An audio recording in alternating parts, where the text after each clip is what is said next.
গোয়ার একটা বিশেষত্ব হলো এই যে পাহাড় হঠাৎ করে নেমে গেছে সমুদ্রের কোলে। তো এই যে একটা দৃশ্য, পাহাড়গুলো আশেপাশে দেখা যাচ্ছে, চারদিকে পাহাড়, পাহাড়ের ছায়া, একটা ফগি ওয়েদার, আর তার সাথে এই দিগন্ত বিস্তৃত জলরাশি, তার মধ্যে দিয়ে আমরা বোটে করে যাচ্ছি বিভিন্ন জায়গা দেখতে। এই হচ্ছে গিয়ে টার্টল রক। দূর থেকে দেখে দেখুন কচ্ছপের মতন লাগছে, তাই জন্য এটাকে টার্টল রক বলা হয়। আর ওই যে ওখানে মানুষজন আছে, এখন অ্যাকচুয়ালি লো টাইড, তাই জন্য এই বিচটা দেখা যাচ্ছে। এটাই অ্যাকচুয়ালি হানিমুন বিচ। এখানে এখন নামা যাবে, কিন্তু সব সময় নামা যায় না, হাই টাইডের সময় তো এই বিচটা থাকে না। আর ওই যে পায়ের মতন দেখতে যে রকটা, সেই রকটার নাম হচ্ছে কি ফুট রক।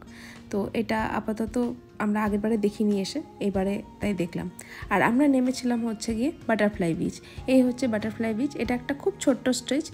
শুধু যে বোটে করে এই স্ট্রেচে পৌঁছানো যায় তা নয়, একটা রাস্তা আছে ভিতর দিয়ে, জঙ্গলের ভিতর দিয়ে কিছুটা ট্রেক করতে হয়।